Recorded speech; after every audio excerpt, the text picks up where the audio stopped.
90களில் சினிமாவுக்கு அறிமுகமான சுகன்யா பல ஹிட் படங்களில் நடித்திருக்கிறார். சிறந்த நடிகை என்று பெயர் எடுத்த அவர் திடீரென திருமணமாகி செட்டில் ஆனார். ஆனால் அந்த திருமண வாழ்க்கை பாதியிலேயே முடிந்ததை அடுத்து சிங்கிளாகவே இருக்கிறார். இதற்கிடையே அரசியல் புள்ளி ஒருவருடன் சுகன்யாவுக்கு திருமணத்தை மீறிய உறவு இருப்பதாக மறைந்த சந்தன கடத்தல் வீரப்பன் ஒரு பேட்டியில் பேசி பரபரப்பை கிளப்பியிருந்தார். பாரதி ராஜா இயக்கத்தில் வெளியான புதுநெல்லு புதுநாத்து திரைப்படத்தில் ஹீரோயினாக அறிமுகமானவர் சுகன்யா. அவரது குடும்பம் சினிமா பின்னணியில் உள்ள குடும்பம்தான். அதிலும் இவர் சினிமாவுக்கு வருவதற்கு முன்பே பரதநாட்டியத்தில் செம ஃபேமஸானவர் என்பவர் குறிப்பிடத்தக்கது.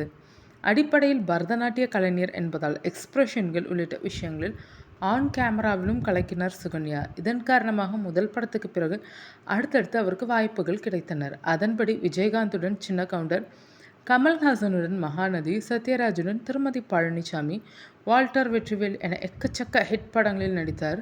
குண்டு வெளிகள், சூப்பர் அழகு, அசத்த வைக்கும் திறமை உள்ளிட்டவை அவருக்கு இருந்ததால் எந்த ரோல் கொடுத்தாலும் அசத்தினார். ஷங்கர் இயக்கத்தில் உருவான இந்தியன் படத்தில் கமல்ஹாசனுக்கு ஈடாக சுகன்யாவுக்கும் மேக்கப் ரொம்பவே அசத்தலாக போடப்பட்டிருந்தது. அவரும் அதில் சிறப்பாகவே நடித்திருந்தார். இருப்பினும் கமலுக்கு போடப்பட்ட மேக்கப் பேசப்பட்டது, கொண்டாடப்பட்டது மாதிரி சுகன்யா பேசப்படவில்லை என்பதும் குறிப்பிடத்தக்கது. அவரது கெரியர் நல்லபடியாக போன சூழலில் திடீரென திருமணம் செய்து கொண்டு வெளிநாட்டில் செட்டில் ஆனார். ஆனால் திருமணமான சில வருடங்களிலேயே கணவன் மனைவிக்குள் பிரச்சனை வந்ததால் விவாகரத்து பெற்று பிரிந்துவிட்டார்கள். அதற்கு பிறகு யாரையும் திருமணம் செய்து கொள்ளாத சுகன்யா இப்போது வரை சிங்கிளாகவே இருக்கிறார். படங்களிலும் பெரிதாக நடிப்பதில்லை. அவர் மீண்டும் நடிக்க வந்தால் நன்றாக இருக்கும் என ரசிகர்கள் கருதுகிறார்கள்.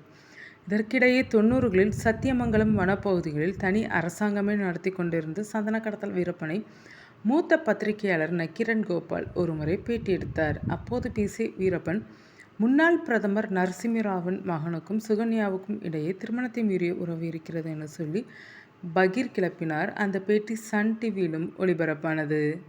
அதை பார்த்து அதிர்ச்சி அடைந்த சுகன்யா, அந்த பேட்டியால் என்னுடைய நற்பெயருக்கு களங்கம் வந்துவிட்டது, எனது சினிமா வாய்ப்புகளும் பாதிக்கப்பட்டனர், மன உளைச்சலும் ஏற்பட்டது. எனவே எனக்கு 10 லட்சம் ரூபாய் சன் டிவி நஷ்டஈடு வழங்க வேண்டும் என வழக்கு தொடர்ந்திருந்தார். இந்த வழக்கு கடந்த 30 வருடங்களுக்கும் மேலாக விசாரிக்கப்பட்டது. இந்நிலையில் சென்னை உயர்நீதிமன்றம் அளித்திருக்கும் உத்தரவில் சுகன்யாவுக்கு சன் டிவி தரப்பிலிருந்து 10,500,000 ரூபாய் நஷ்டஈடு வழங்க வேண்டும் என குறிப்பிடப்பட்டிருக்கிறது.